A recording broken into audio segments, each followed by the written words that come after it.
Bonjour à toutes et à tous. La semaine dernière, nous avons exprimé notre colère, et cette colère est là parce que la situation ne convient pas, ne convient plus. Nous entendons cette colère que personne ne semble écouter. Nous entendons ce sentiment que nous avons également, celui d'avoir l'impression de toujours dire la même chose. Le syndicat national des professions du chien et du chat souhaite faire entendre ces demandes. Nombre de nos propositions ont été régulièrement défendues. Certaines aboutissent, mais beaucoup trop lentement. Il ne peut y avoir un monde qui paye ses charges et impôts et un monde qui y échappe. L'équité permettra à chacun de payer moins par la mutualisation. 10 ans après la loi d'avenir agricole, les particuliers produisent toujours autant. Il est temps que des mesures fortes soient prises, qu'une volonté politique soutienne les chefs d'entreprise que nous sommes. Nous demandons que la production de chiots et chatons soit exclusivement réservée aux professionnels. L'obligation de SIRET dès la première portée et la suppression de toute dérogation. L'obligation d'identifier les animaux d'une portée au nom du propriétaire de la mère. La stérilisation obligatoire pour les chiens et chats dès lors qu'ils sont destinés à la compagnie. De réserver les dons et placements aux seules associations de protection animale. Cette disposition mettra fin aux faux dons du marché parallèle. De réserver les annonces sur les sites internet ainsi que sur les réseaux sociaux aux seuls professionnels justifiant d'un SIRET auprès de l'annonceur ou des dons des associations de protection animale.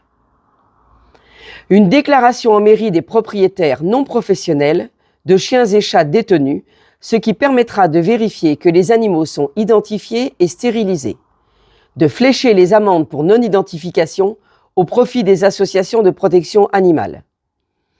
Nous demandons la formation obligatoire dès la première portée et ne réserver la formation ACACED qu'aux seuls éleveurs détenant les 3 femelles reproductrices autorisées en habitation. Nous demandons à ce que la durée de la CACED soit portée à 5 jours de formation, soit 35 heures par espèce, et 7 heures supplémentaires par espèce supplémentaire. Pour les éleveurs détenant plus de 3 femelles reproductrices, les éducateurs canins et les autres métiers de service aux animaux de compagnie, nous demandons pour exercer les seules formations certifiantes et qualifiantes existantes. Nous avons la responsabilité de professionnaliser et de permettre aux jeunes en formation d'obtenir un emploi, de créer une entreprise et de vivre décemment de leur métier, tout comme nous l'espérons pour nous également. Afin de cesser de focaliser les contrôles sur les élevages ou pensions en installation classée et au regard des structures non déclarées qui posent problème, nous demandons des contrôles équivalents vers les structures enregistrées en DDPP commettant jusqu'à 9 chiens ou chats en élevage et en pension. Nous demandons l'obligation de déclarer en mairie en amont tout élevage d'une capacité inférieure ou égale à 9 chiens ou chats, de donner pouvoir aux maires de vérifier les locaux en s'assurant qu'il n'y ait pas plus de 3 femelles reproductrices si l'élevage est dit en habitation. Nous demandons de considérer que dès lors qu'il y a une activité professionnelle dans une habitation, les contrôles de la DDPP ou du maire sont possibles puisqu'il y a une modification de l'usage autre que celui prévu à la construction et s'assurer que la loi est respectée en termes de locaux avec signalement au service vétérinaire. Interdire les importations à but commercial destinées à un revendeur d'animaux. Interdire la garde d'animaux par les particuliers et interdire les plateformes permettant leur mise en relation. Alléger les contraintes administratives, comme l'a déjà dénoncé le SNPCC, notamment sur la nouvelle base de données nationale des opérateurs, la BNO. Limiter la micro-entreprise à 3 années afin de permettre le développement d'entreprises qui perdurent et stopper cette concurrence faite aux autres entreprises d'un même métier.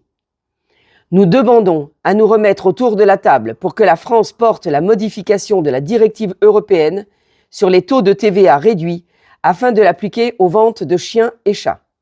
Et enfin, cesser le monopole des livres des origines en ouvrant à d'autres livres et permettre un droit de regard de la profession sur toute décision qui peut impacter l'exercice du métier. La colère ne suffit pas. Il faut utiliser la force qui est en nous et la transformer en moyen d'action. Ne laissons pas la négativité nous envahir. Le SNPCC restera toujours une force de proposition et d'action. Nos résultats passés sont là pour le démontrer. Et si certains veulent s'investir à nos côtés, la porte est grande ouverte.